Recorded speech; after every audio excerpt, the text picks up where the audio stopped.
Bonjour à toutes et à tous, bienvenue dans cette nouvelle vidéo. Alors aujourd'hui, je suis très content de vous retrouver pour le test du LG G5.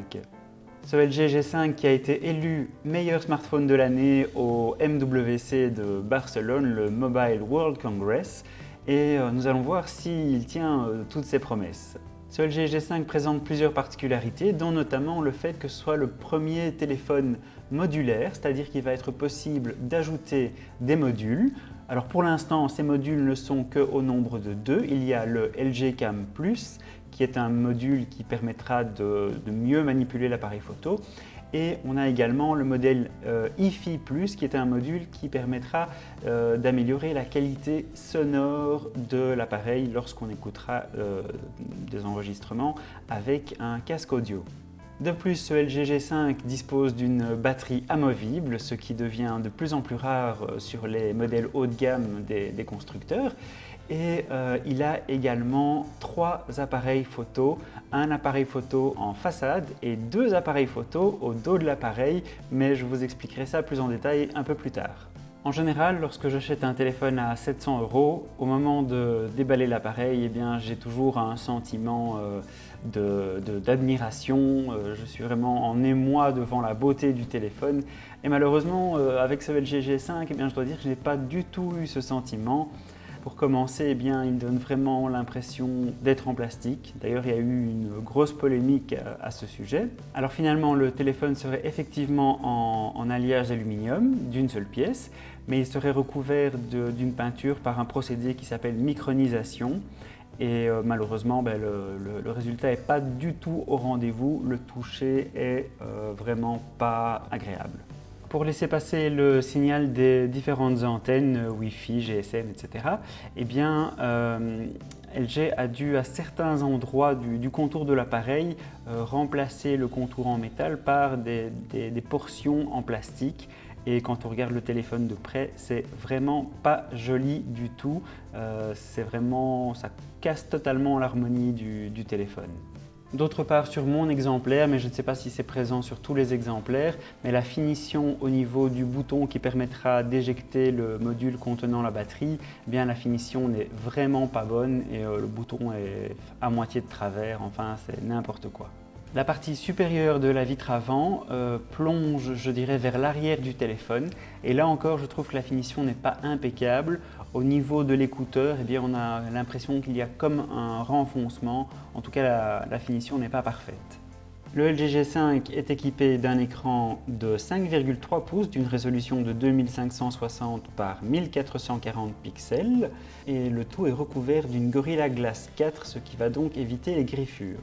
Cet écran dispose de la nouvelle fonctionnalité Always On qui permet d'afficher soit la signature, soit l'heure au choix et affichera également la date ainsi que les icônes représentant les notifications en cours. Malheureusement, la luminosité de cet écran Always On est assez faible et dans beaucoup de cas, eh bien, on aura du mal à lire les informations. D'une manière générale, cet écran est un écran de bonne qualité, les angles de vue sont très bons, les couleurs sont correctes et la luminosité est très bonne. Le LG G5 est équipé d'un chipset Snapdragon 820 avec un processeur quad-core. On a un processeur graphique Adreno 530. Le tout est secondé par 4 Go de RAM et 32 Go de mémoire de stockage qui seront extensibles via la micro SD.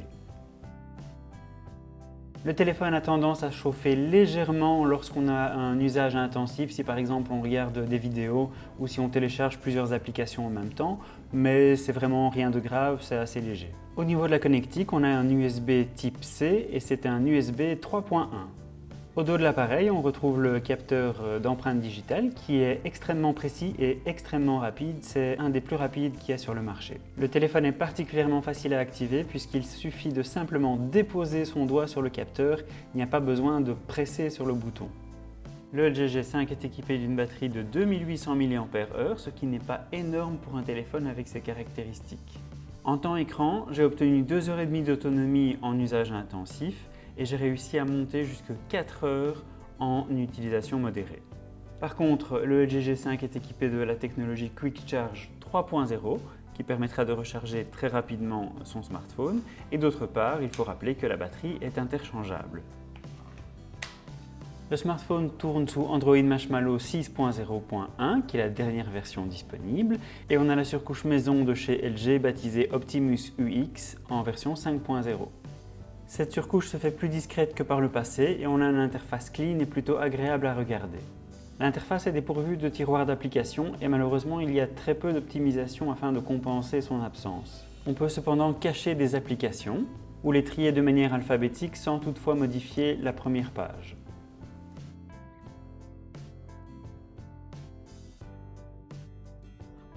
Il est également possible de personnaliser la couleur des dossiers. Par rapport aux versions précédentes de l'interface, on a toujours les Q-Slide Apps qui sont en fait des applications flottantes, mais par contre, on a perdu la fonctionnalité qui permettait d'afficher 2 applications à l'écran. Il est également toujours possible de taper 2 fois sur l'écran pour réveiller le téléphone et de taper 3 fois sur un espace vide afin d'éteindre l'écran. La partie photo est l'un des gros points forts de ce LG. Au dos, il est équipé de 2 appareils photo, l'un de 16 millions de pixels et l'autre de 8 millions de pixels. Le premier appareil photo de 16 millions de pixels a un angle de 78 degrés avec stabilisation optique et le second, de 8 mégapixels, a un angle incroyable de 135 degrés. Ce second appareil sera donc capable de capter des clichés avec un angle de vue beaucoup plus large et franchement le résultat est vraiment impressionnant. Malgré que la qualité de l'appareil photo 8 mégapixels soit inférieure à celui du 16 millions de pixels, on obtient quand même de très beaux clichés. On dispose de 3 types d'interfaces pour piloter l'appareil photo.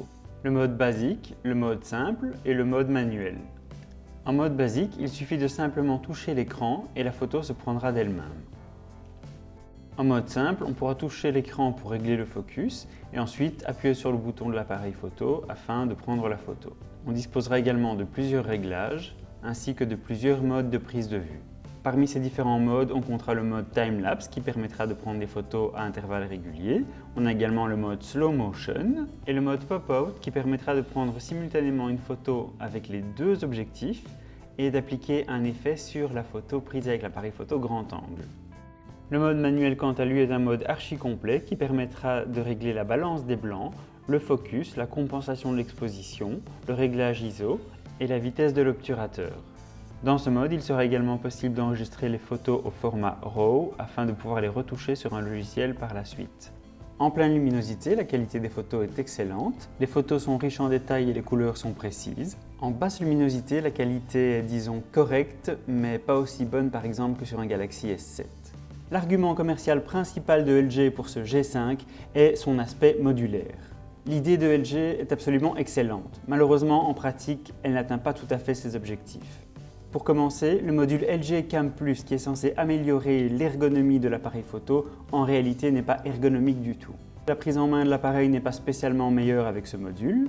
Le bouton slider qui permet de lancer l'appareil photo en réalité n'est pas du tout pratique. Quant à la molette rotative qui permet d'agir sur le zoom, elle est imprécise et ne permet pas un bon contrôle. Le module comporte une batterie de 1200 mAh. Et non, les 1200 mAh ne viennent pas s'ajouter aux 2800 mAh de la batterie d'origine. La batterie du module sert en fait à faire fonctionner ce module et aura également la capacité de recharger la batterie du LG. Sauf qu'à chaque fois que j'ai branché ce module, j'ai perdu 5 à 10% instantanément sur la batterie de mon LG. Et pour recharger la batterie du LG, il faudra pousser sur un bouton du module et la charge démarrera à très faible vitesse durant peut-être 5 à 10 minutes. Bref, ne comptez pas sur la batterie du module pour étendre l'autonomie du G5. Le tout est fabriqué en plastique avec une sensation relativement bon marché et tout ça pour un prix de 99 €. Le module HiFi Plus quant à lui est développé par Bang & Olufsen et apporte un amplificateur et un convertisseur 32 bits DAC. Il est facturé 149 €. Pour conclure, on peut citer les points positifs et négatifs de ce LG G5. Parmi les points positifs, on a l'interface hyper fluide, un processeur très performant, la possibilité d'étendre la mémoire grâce au port micro SD, un appareil photo qui est excellent en bonne luminosité, la batterie amovible et surtout un concept modulaire original.